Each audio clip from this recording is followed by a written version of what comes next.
আসসালামু আলাইকুম। আমি তুষার ইমরান। আর আজকের এই ভিডিওতে আমি আপনাদের সাথে আলোচনা করব নারায়ণগঞ্জ জেলা নিয়ে।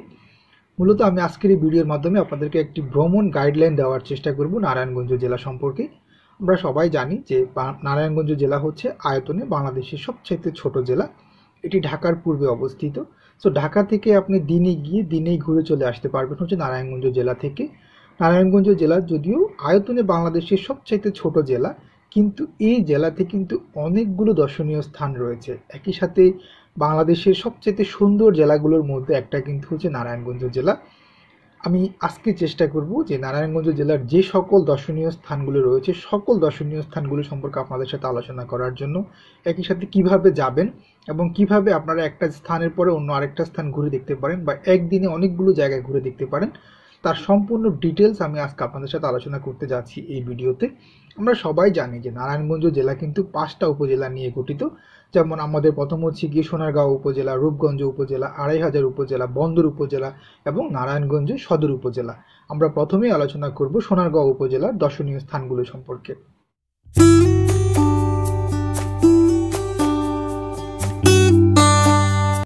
তো প্রথমেই বলে নিই যে আপনি কিভাবে যাবেন হচ্ছে গিয়ে সোনারগাঁও উপজেলা ঘুরে দেখার জন্য। আমি যে যে স্থানগুলোর নাম বলবো, আপনি এই জায়গাগুলো কিন্তু একদিনেই ঘুরে দেখতে পারেন। তবে তার আগে তো আমাকে জানতে হবে যে আমি কিভাবে যাব। তো যাওয়ার উপায় হচ্ছে আপনি প্রথম গুলিস্তান থেকে স্বদেশ অথবা দোয়েল বাস পাবেন। এছাড়াও এসি বাসও পাওয়া যায় ওখানে যাওয়ার জন্য। ভাড়া আমার কাছ থেকে তখন নিয়েছিল 65 টাকা, এখন হয়তো আরও বাড়তে পারে। আপনি স্বদেশ অথবা দোয়েলে করে আপনাকে গিয়ে নামতে হবে হচ্ছে মোগরাপাড়া বাস স্ট্যান্ড। আর মোগরাপাড়া বাস স্ট্যান্ড থেকে আপনি অটোতে অথবা সিএনজিতে কিন্তু যেতে পারেন। চাইলে আপনি রিক্সাও নিতে পারেন। তবে 5 থেকে 10 মিনিটের মধ্যে ডিস্টেন্স প্রত্যেকটা জায়গা, একটা জায়গা থেকে অন্য একটা জায়গা যাওয়ার জন্য। তো এখন আমি আপনাদেরকে জানানোর চেষ্টা করব যে সোনারগাঁও উপজেলায় কী কী দর্শনীয় স্থান রয়েছে। নারায়ণগঞ্জ জেলার সবচাইতে সুন্দর যে জায়গাগুলো রয়েছে তার বেশিরভাগই কিন্তু হচ্ছে সোনারগাঁও উপজেলার মধ্যে, এবং আপনি কিন্তু দিনে গিয়ে ঢাকা থেকে দিনেই চলে আসতে পারেন সোনারগাঁও উপজেলা ঘুরে দেখে। সেরকমই একটি গাইডলাইন আপনাদেরকে বলার চেষ্টা করব। তো আমি যেহেতু পুরো নারায়ণগঞ্জ জেলার বেশ কয়েকটি দর্শনীয় স্থান ঘুরে দেখেছি, আমি যেভাবে গিয়েছিলাম সেভাবে আপনাদেরকে জানানোর চেষ্টা করব। আমি সবার আগে গিয়েছিলাম বাংলাদেশ লোক ও কারুশিল্প জাদুঘর ঘুরে দেখার জন্য। নারায়ণগঞ্জ জেলার যদি নাম আসে তার মধ্যে কিন্তু সবার আগেই কিন্তু আপনি দেখবেন যে লোক ও কারুশিল্প জাদুঘরের নাম চলে আসে, যেটি শিল্পচাষ জয়নুল আবেদিন নিজেই প্রতিষ্ঠা করেছিলেন লোক ও কারুশিল্প জাদুঘর। এবং খুব সুন্দর একটি জায়গা কিন্তু নারায়ণগঞ্জের মধ্যে এই লোক ও কারুশিল্প জাদুঘর। বাংলাদেশ লোক ও কারুশিল্প জাদুঘরের ভিতরে প্রবেশ করার জন্য আমাদের টিকিট মূল্য নেবে হচ্ছে 50 টাকা। আর যদি আপনি স্টুডেন্ট হন তাহলে আপনার কাছ থেকে রাখবে হচ্ছে 30 টাকা করে। তবে এখানে যেই বড় সর্দার বাড়িটি রয়েছে খুব সুন্দর এবং খুব নান্দনিক একটি জায়গা নারায়ণগঞ্জের, যেটাকে ইসাখার বাড়িও অনেকে বলে থাকেন। সো এই লোক ও কারুশিল্প জাদুঘরের ভিতরে যখন আপনি প্রবেশ করবেন তখনই আপনি দেখতে পাবেন হচ্ছে বড় সর্দার বাড়িটি। আর বড় সর্দার বাড়ির ভিতরে প্রবেশ করার জন্য আপনাকে আবার 100 টাকা দিয়ে টিকিট কাটতে হবে। তো আমরা যেটা তাহলে জানতে পারলাম যে আমাদের টোটাল 150 টাকার মধ্যেই কিন্তু আমরা লোক ও কারুশিল্প জাদুঘর ঘুরে দেখতে পারবো। এরপরে লোক কারুশিল্প জাদুঘরের কাছ থেকে ঠিক হাঁটা পথের দূরত্বই হচ্ছে কিন্তু আমাদের পানামনগর, যেটা আমরা জানি যে পৃথিবীতে 100টি ওয়ার্ল্ড হেরিটেজ স্থানের মধ্যে স্থান দখল করে নিয়েছে এই পানাম সিটি বা পানামনগরটা। তবে এই জায়গাটা কিন্তু খুব বেশি বড় না, একটা রাস্তা আর প্রায় এক কিলোমিটার রাস্তা বা 1 কিলোমিটারের কিছুটা কম হবে এরকম একটা রাস্তা। আর রাস্তার দুই পাশে হচ্ছে গিয়ে বাড়িগুলো। আপনারা চাইলে কিন্তু সেই জায়গাটাও ঘুরে দেখতে পারেন। আর লোক ও কারুশিল্প জাদুঘর থেকে একেবারে হাঁটা পথের দূরত্ব, একদম খুব কাছেই হচ্ছে গিয়ে পানামনগর বা পানাম সিটি। এবং পানাম সিটির ভিতরে প্রবেশ করার জন্য আপনার কাছ থেকে টিকিট মূল্য রাখবে হচ্ছে 15 টাকা। সো 15 টাকা দিয়ে টিকিট কিনে আপনারা ঘুরে আসতে পারেন পানাম সিটি থেকে। এরপরে আপনারা যদি চান, আপনারা ঘুরে দেখতে চান, তাহলে আপনারা ঘুরে দেখতে পারেন নারায়ণগঞ্জের আরও একটি দর্শনীয় স্থান। এটা হচ্ছে গোয়ালদি মসজিদ। এটা প্রায় আজ থেকে 465 বছর আগের একটি মসজিদ, মানে 1559 সালে এই মসজিদটি তৈরি করা হয়েছিল, গোয়ালদি মসজিদ। খুবই সুন্দর এর নান্দনিক দৃশ্যগুলো। এটি এক গম্বুজ বিশিষ্ট একটি মসজিদ। সো আপনি যদি চান তাহলে আপনি বাংলাদেশ লোক কারুশিল্প জাদুঘর, তারপর হচ্ছে পানাম সিটি। আর পানাম সিটি আর আপনার যেই বাংলাদেশ লোক কারুশিল্প জাদুঘর রয়েছে এই জায়গাটা খুব কাছাকাছি। আবার গোয়ালদি মসজিদ যাওয়ার জন্য আপনি এখান থেকে 10 টাকা পাবেন না, 20 টাকা দিয়ে রিক্সাতে আসতে আপনাকে যেতে হবে, রিক্সা ভাড়া পড়বে 20 থেকে 30 টাকা এরকম।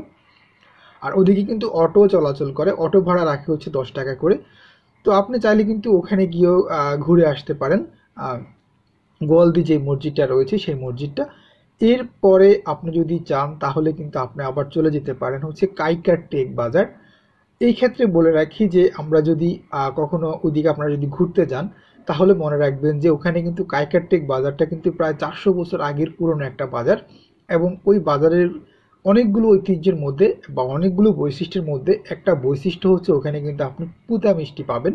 প্রায় 1 থেকে 1.5 কেজি ওজনের এক ধরনের মিষ্টি পাওয়া যায়, অনেক বড়, পুতা মিষ্টি বলে এটাকে, এবং খুব জনপ্রিয় একটা মিষ্টি এটা নারায়ণগঞ্জে।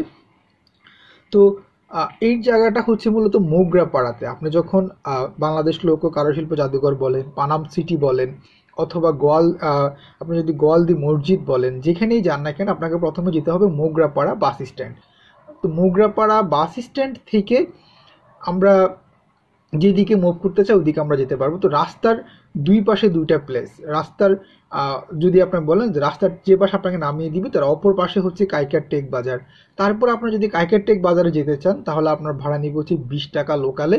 আমি সাজেস্ট করব 20 টাকা লোকালে না গিয়ে 50 থেকে 60 টাকা ভাড়া দিয়ে একটা রিক্সা নেওয়ার জন্য। এই ক্ষেত্রে আপনার যেই সুবিধাটা হবে সেটা হচ্ছে আপনি 5 পীরের মাজার, মানে ওখানে 5 জন ব্যক্তি বা 5 জন পীর একসাথে শুয়ে আছেন, আর তাদের এই মাজারটাকে বলা হয়, তাদের এখানে একসাথে কবর দেওয়া হয়েছিল, আর তাদের ওই মাজারটাকে বলা হয় 5 পীরের মাজার। ঠিক তার পাশেই হচ্ছে বাংলার শেষ সুলতান গিয়াসউদ্দিন আজম শাহের কবর। ওই দুইটা জায়গাও কিন্তু আপনি ঘুরে দেখতে পারেন কাইকারটেক বাজারের, আর ঠিক যাওয়ার আগেই কিন্তু এই জায়গাগুলো পড়বে। তো এটা হচ্ছে কিন্তু আপনি একদিনে ঘুরে দেখার জন্য। যদি আপনি নারায়ণগঞ্জ জেলা ঘুরে দেখতে চান বা সোনারগাঁও উপজেলাটা ঘুরে দেখতে চান তাহলে আপনি এই জায়গাগুলো একদিনেই ঘুরে দেখতে পারেন। এরপরে আবার সোনারগাঁও উপজেলার আরও একটি ঐতিহাসিক স্থান হচ্ছে বাংলার তাজমহল। আপনি পানাম সিটি অথবা বাংলাদেশ লোক কারুশিল্প জাদুঘরের সামনে থেকে রিক্সা পেয়ে যাবেন বাংলার তাজমহল যাওয়ার জন্য। সেই ক্ষেত্রে আপনার ভাড়া পড়বে 100 থেকে 150 টাকা। যদিও আমি ওখানে যাইনি, আমি গিয়েছিলাম হচ্ছে মায়াদ্বীপ দেখার জন্য। মেঘনা নদীর পাড়ে একটি দ্বীপ হচ্ছে মায়াদ্বীপ। প্রথমে আমরা গিয়েছিলাম যেটা বলছিলাম মোগরাপাড়া বাস স্ট্যান্ড থেকে আমি সিএনজিতে করে চলে গিয়েছিলাম বৌদ্ধর বাজার। বৌদ্ধর বাজার থেকে লোকালে মানুষ যেভাবে নৌকাতে যায় মায়াদ্বীপ ঘোরার জন্য, আমি ঠিক একইভাবে লোকালে মায়াদ্বীপ ঘোরার জন্য গিয়েছিলাম। তো এই ক্ষেত্রে আপনারা চাইলে মায়াদ্বীপ থেকেও ঘুরে আসতে পারেন। তো এই যে জায়গাগুলো সম্পর্কে কথা বললাম যে বাংলাদেশ লোক কারুশিল্প জাদুঘর, পানামনগর, গোয়ালদি গায়েবী মসজিদ, 5 পীরের মাজার, তারপর হচ্ছে গিয়াসউদ্দিন আজম শাহের কবর, এরপর হচ্ছে আমাদের কাইকার টেক বাজার, তারপর হচ্ছে বাংলার তাজমহল, আর হচ্ছে গিয়ে মায়াদ্বীপ। এই জায়গাগুলো কিন্তু আপনি একদিনে ঘুরে আসতে পারেন। তবে সবগুলো জায়গায় একদিনে ঘুরতে অনেক কষ্ট হবে। আপনি চাইলে আপনার সুবিধা মতো 4 থেকে 5টা জায়গা আপনি পছন্দ করে নিতে পারেন যে আপনি এই 4 থেকে 5টা জায়গায় ঘুরে দেখবেন। আমি সাজেস্ট করব আপনি ঘুরে দেখতে পারেন হচ্ছে প্রথমে আপনি দেখতে পারেন হচ্ছে বাংলাদেশ লোক কারুশিল্প জাদুঘর, তারপর হচ্ছে পানামনগর আর গোয়ালদি মসজিদ। এগুলো যেহেতু খুব কাছাকাছি প্লেস, আপনি এই জায়গাগুলো দেখতে পারেন। এরপর চাইলে আপনি কাইকারটেক বাজার চলে যেতে পারেন, আর মায়াদ্বীপ অথবা বাংলার তাজমহল দুইটার যে কোনো একটা আপনি পিক করতে পারেন। তো এটা হচ্ছে কিন্তু এই যে জায়গাগুলো বললাম সবগুলোই হচ্ছে সোনারগাঁও উপজেলাতে। এরপর আমরা এখন আলোচনা করব রূপগঞ্জ উপজেলার দর্শনীয় স্থানগুলো সম্পর্কে।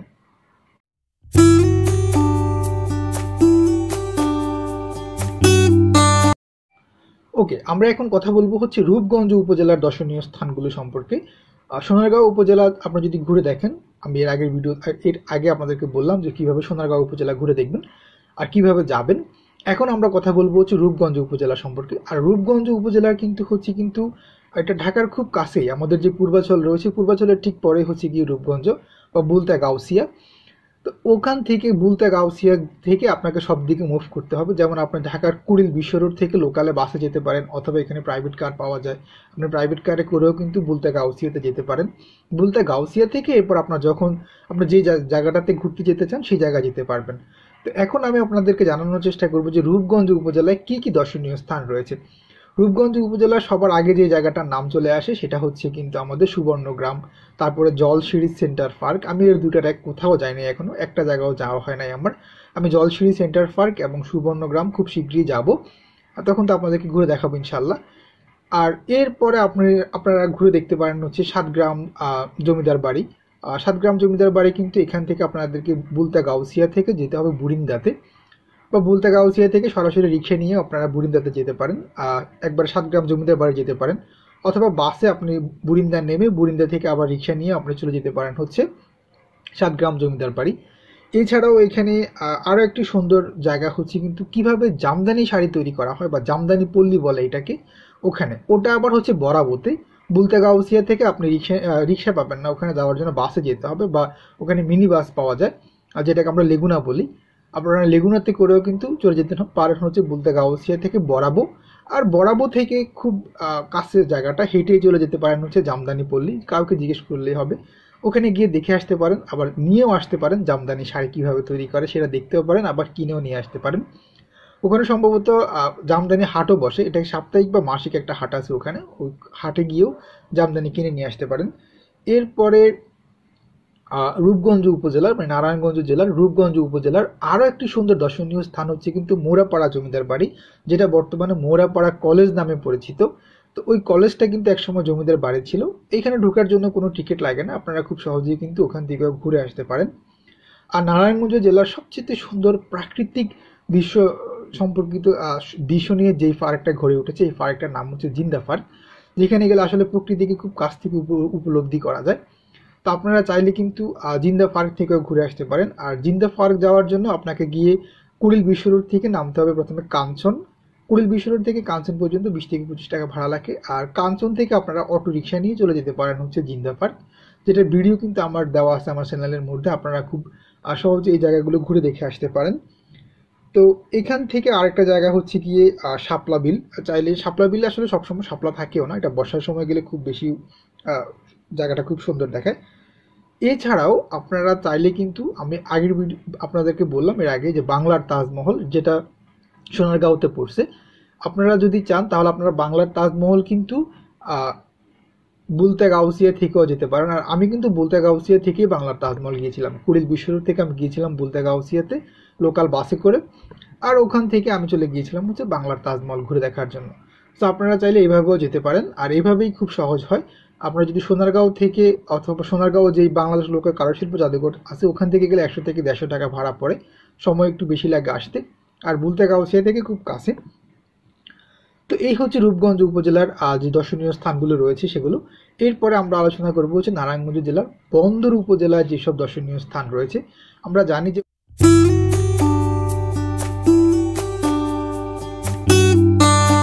যে বন্দর নারায়ণগঞ্জের মধ্যে খুব সুন্দর একটি জায়গা। এটা হচ্ছে গিয়ে আপনারা যদি কখনো যান তাহলে আপনারা দেখবেন যে শীতলক্ষ্যা নদীর এপার ওপার, নদীর এক পাশ হচ্ছে গিয়ে নারায়ণগঞ্জের সদর, আর অপর পাশ হচ্ছে বন্দর। তো খুবই সুন্দর একটি জায়গা। আপনারা ঢাকা থেকে প্রথমে চলে যেতে হবে নারায়ণগঞ্জের সদরে বা চাষারাতে। চাষারাতে যাওয়ার জন্য আপনারা শীতল বাস পেয়ে যাবেন, এসি বাস, খুব সুন্দর, বেশিক্ষণ সময়ও লাগে না। আর বাসটার পরিবেশ মানে খুব সুন্দর একটি বাস, এটা আমি যে বাসে করে গিয়েছিলাম। তো ওখানে চাষারাতে নেমে আপনাদেরকে যেতে হবে হাজীগঞ্জ ঘাট, আর হাজীগঞ্জ ঘাট থেকে অপর পাড়ে হচ্ছে গিয়ে বন্দর, শীতলক্ষ্যা নদীর অপর পাশে চলে যেতে হবে আপনাদেরকে নৌকা নিয়ে। নৌকা ভাড়া নেয় হচ্ছে মাত্র 2 টাকা করে। তো এটা আমার কাছে খুব ভালো লেগেছিল, আপনারা আমার ভিডিও দেখলেই বুঝতে পারবেন। আর বন্দরে যাওয়ার পরে আপনারা প্রথমে ঘুরে দেখতে পারেন হচ্ছে সোনাকান্তা দুর্গ। তবে আমি সাজেস্ট করব সোনাকান্তা দুর্গ যদি ঘুরতে যান তাহলে হচ্ছে গিয়ে ঠিক দুপুরে যাবেন না, ওখানে যাওয়ার টাইম হচ্ছে সকালের দিকে, ওখানে একটু মানুষ টানুষ থাকে, আর বিকেলে ওখানকার স্থানীয় মানুষজন খেলাধুলা করে, আর দুপুরে অনেক বখাটেদের আড্ডা থাকে, এই জন্য ওইদিকে যাওয়ার সময় একটু সতর্ক থাকাই ভালো। এরপরে ঘুরে দেখতে পারেন বন্দর শাহী মসজিদ, 400 বছর আগের একটি মসজিদ। তবে বন্দরের সবচেয়ে দর্শনীয় স্থান যদি বলা হয় তাহলে সেটা হবে কিন্তু কদম রসুল, আমাদের প্রিয় নবী হজরত মোহাম্মদ সাল্লাল্লাহু সাল্লামের পায়ের ছাপ সংবলিত একটি স্থান, একটা পায়ের ছাপ রয়েছে। আর ওই পায়ের ছাপটাকে কেন্দ্র করে গড়ে উঠেছে কদম রসুল। আর ওখান থেকে আপনারা চাইলে কিন্তু ঘুরে দেখতে পারেন হচ্ছে সিরাজ শাহের মাজার। আর এই সকল স্থান থেকে, এই সকল স্থানগুলোকে ছাড়িয়ে আপনাকে একটু তৃপ্তি দিতে পারে যে জায়গাটা, সেটা হচ্ছে ব্রহ্মপুত্র নদীর পাড়ে গড়ে ওঠা একটি পার্ক, এটাকে বলা হয় সাবদি পার্ক। খুব সুন্দর একটি জায়গা। আর সাবদি পার্ক ঘুরে দেখার সাথে সাথে আপনি সাবদি গ্রামটাও ঘুরে দেখতে পারেন, কারণ এই গ্রামটাকে বলা হয় সাবদি ফুলের গ্রাম। তো এটাও খুব সুন্দর একটি জায়গা। সাবদি বাজারে আবার আপনি 42 পদের ভক্তা দিয়ে কিন্তু ভাতে খেতে পারেন, যদি এত পদের ভক্তা একসাথে খাওয়া কখনোই সম্ভব না। আমি তো দুইটা খেয়েই মানে অস্থির, খুবই ঝাল ছিল ভর্তাগুলো। তো ওটাও খেয়ে দেখতে পারেন। এরপরে আমরা যে জায়গা নিয়ে আলোচনা করব সেটা হচ্ছে ২৫০০ উপজেলা।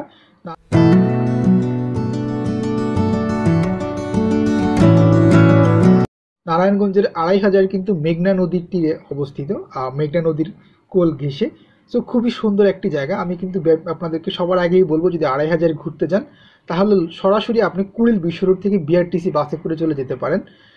এখান থেকে বিআরটিসি বাস একদম ২৫০০ যে ঘাটটা রয়েছে ওই ঘাটের ওখানেই যায়। তবে আমি সাজেস্ট করবো লোকালে যাওয়ার জন্য। লোকালে গেলে আপনি অনেক বেশি মজা পাবেন।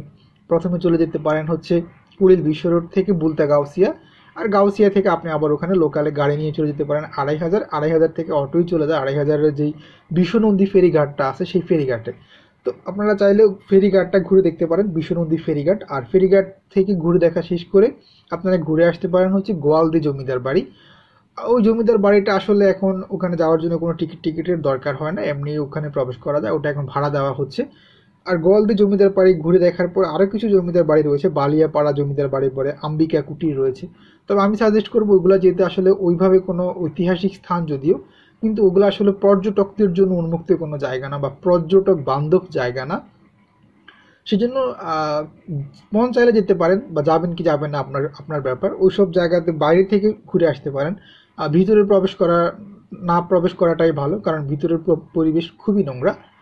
যাই হোক, আমরা এরপরে যে উপজেলা নিয়ে কথা বলবো সেটা হচ্ছে নারায়ণগঞ্জের সদর উপজেলা।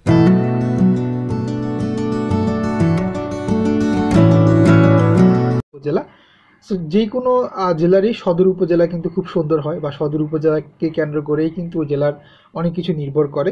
নারায়ণগঞ্জের সদর উপজেলার মধ্যে আপনারা ঘুরে দেখতে পারেন সবার আগে হচ্ছে শেখ রাসেল পার্ক।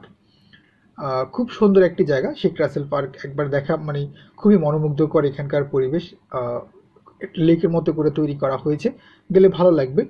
এরপরে ওখান থেকে ঘুরে দেখতে পারেন হচ্ছে শহীদ মিনার। আর শহীদ মিনারের এই পাশটাতে অনেক স্ট্রিট ফুড রয়েছে, চাইলে সেই স্ট্রিট ফুডগুলোও কিন্তু খাবারগুলো টেস্ট করতে পারেন।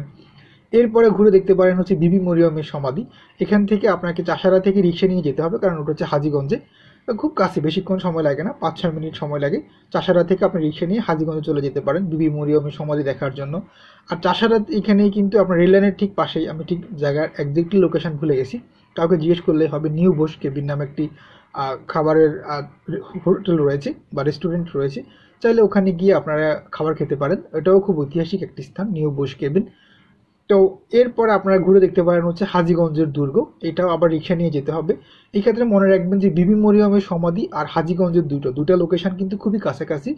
তো দুইটা জায়গায় আপনারা ঘুরে দেখে আসতে পারেন। তো এই ছিল হচ্ছে আমাদের নারায়ণগঞ্জের ভ্রমণ গাইডের মূল আলোচনা, বা এই স্থানগুলোই হচ্ছে মূলত নারায়ণগঞ্জের দর্শনীয় স্থানগুলোর মধ্যে অন্যতম। এছাড়া আরও কিছু বিনোদন কেন্দ্র রয়েছে, চাইলে আপনারা সেগুলোও ঘুরে দেখতে পারেন। আপনার নেটে সার্চ করলে ওগুলো পেয়ে যাবেন। তো আমি যেটা বললাম যে যদি আপনি রূপগঞ্জের দিকে ঘুরতে যান তাহলে হচ্ছে গিয়ে কুড়িল বিশ্ব রোড থেকে বুলতা গাউসিয়া হয়ে ওই দিকটাতে যাবেন। আর যদি আপনি বন্দর, তারপর হচ্ছে গিয়ে চাষারা ঘুরে দেখতে চান, বা নারায়ণগঞ্জের সদর উপজেলা ঘুরে দেখতে চান, তাহলে আপনি যাবেন হচ্ছে গিয়ে শীতল বাসে করে চাষারাতে। আর যদি আপনি সোনারগাঁও ঘুরে দেখতে চান তাহলে আমাদেরকে যেতে হবে হচ্ছে মোগরাপাড়াতে, যেটা গুলিস্তান থেকে সব জায়গাতেই, চাষারা বলেন বা মোগরাপাড়া বলেন, গুলিং গেট বাইতুল মোকাররমের দক্ষিণ গেট বরাবর যে কাউন্টারটা, আপনারা ওখানে গেলে কাউন্টারটা পেয়ে যাবেন, বা কাউকে জিজ্ঞেস করলেই হবে, দেখিয়ে দিবে আপনাদেরকে। তো আমি চেষ্টা করেছিলাম আজকের এই ভিডিওর মাধ্যমে আপনাদেরকে নারায়ণগঞ্জ জেলার সংক্ষিপ্ত একটি ভ্রমণ গাইড বা লোকেশনগুলো বলে দেওয়ার জন্য, যাতে করে যদি আপনি কখনো নারায়ণগঞ্জ জেলায় ঘুরে দেখেন খুব সহজে ঘুরে দেখতে পারেন। সবাইকে অসংখ্য ধন্যবাদ ভিডিওটি দেখার জন্য। আর যদি আমার ভিডিওটা ভালো লাগে বা আমার ভিডিওগুলো ভালো লাগে তাহলে অবশ্যই চ্যানেলটা সাবস্ক্রাইব করবেন এবং পরবর্তী ভিডিওটি পাওয়ার জন্য বেল আইকনে ক্লিক করবেন। একই সাথে হচ্ছে আমি যে স্থানগুলো বলেছি তার বেশিরভাগ স্থান কিন্তু আমি নিজেই ভ্রমণ করে এসেছি। তো আপনারা চাইলে আমার সেই ভিডিওগুলোও দেখতে পারেন। একই সাথে কিভাবে যাবেন সেই দৃশ্য সেটাও কিন্তু আমি দেখানোর চেষ্টা করেছি, সেই ভিডিওগুলোও দেখতে পারেন। তো আজকের মতো ভিডিওটা এখানেই শেষ করছি। সবাই ভালো থাকবেন, সুস্থ থাকবেন। আল্লাহ হাফেজ।